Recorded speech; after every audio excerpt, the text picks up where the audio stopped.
Hello, I will be going over my top 15 favorite legendaries. Well, there is only 15 legendaries. So, let's get started. Oh, disclaimer, I just want to let you know that this is my opinion. So, you might disagree with me, and that's completely okay. Everyone has their own opinion. Now let's get started. Number 15. I believe that the Ice Wizard is in 15th place. Some of you might be thinking, what? It has a slowdown effect.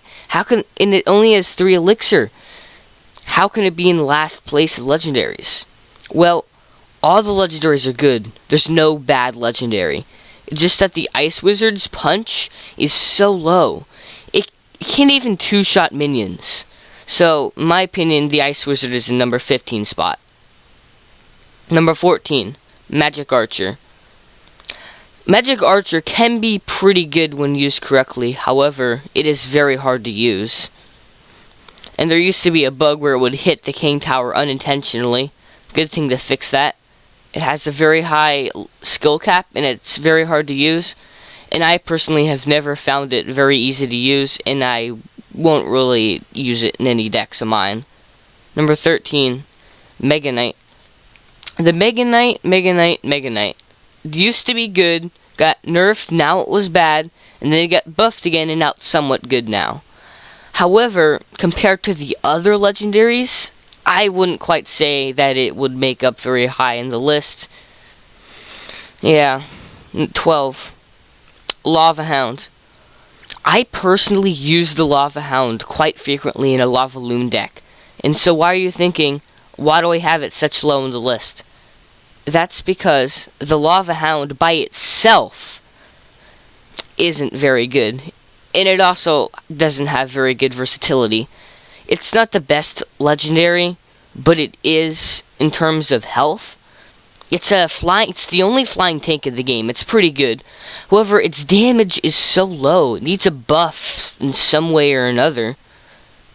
Number 11, Night Witch.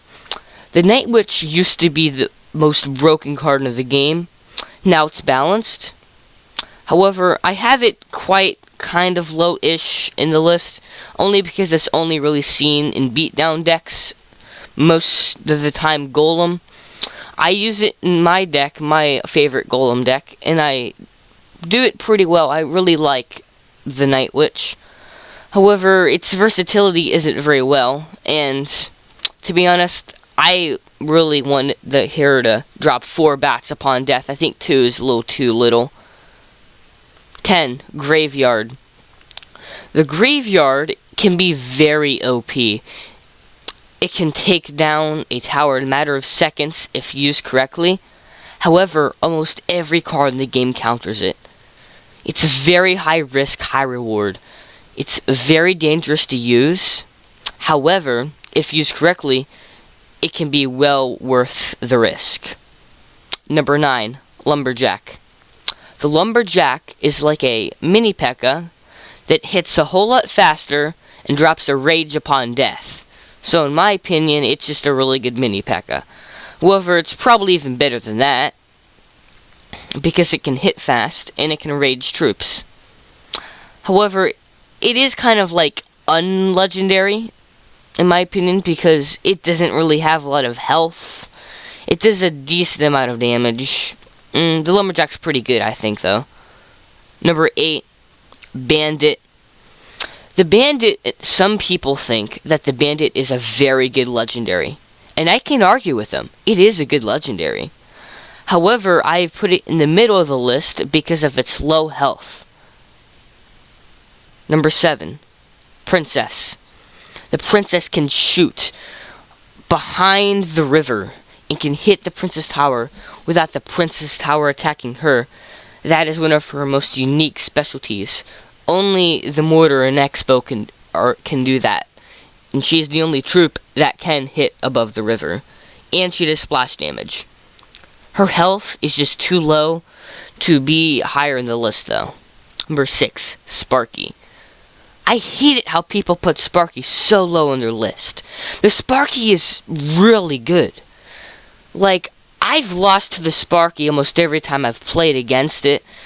and might have to do because I'm bad at the game, but it can also mean that the Sparky is good, because the Sparky, it just does so much damage.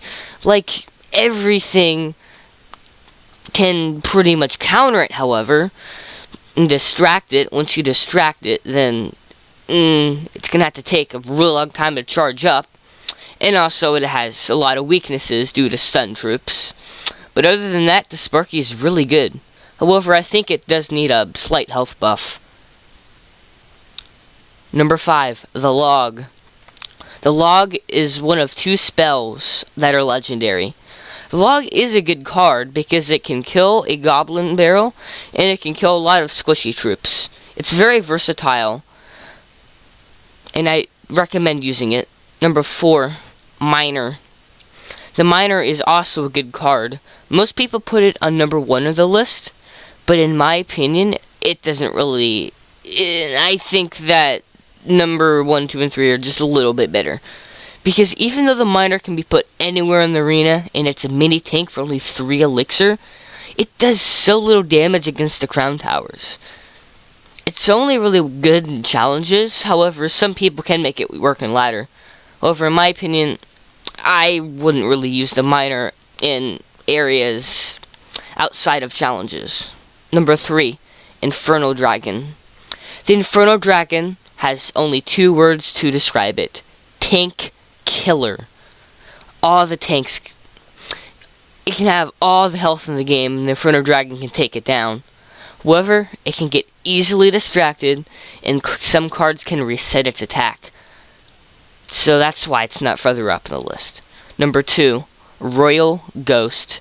The Royal Ghost used to be OP. It got a little bit of a nerf, but I think it's still pretty much OP. I like to call it the Wizard Killer, because I hate wizards. Especially when I have like a primarily flying deck, then I really need to get rid of those wizards, and then I'll use a Royal Ghost. I think the Royal Ghost is pretty good because of its invisibility. The Princess Tower doesn't even know it's there until it's already gotten the hit in. Number 1, Electro Wizard. Yes, the Electro Wizard, in my opinion, is the number 1 legendary card. I think this because, just think about it. It can zap squishy troops, insta-kill them. A level 1 Electro Wizard can one-shot level 7 minion hordes and below. And it can also reset troops like the Inferno Dragon and the Inferno Tower and the Sparky. It is a very good versatile troop, and it can fit pretty much any deck, and it costs 1 less elixir than a regular wizard. I think it's definitely worth your time putting Electro Wizard in your deck. It fits pretty much in any spot.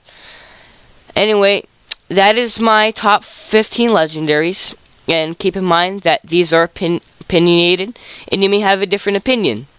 Thank you for watching. See you next time.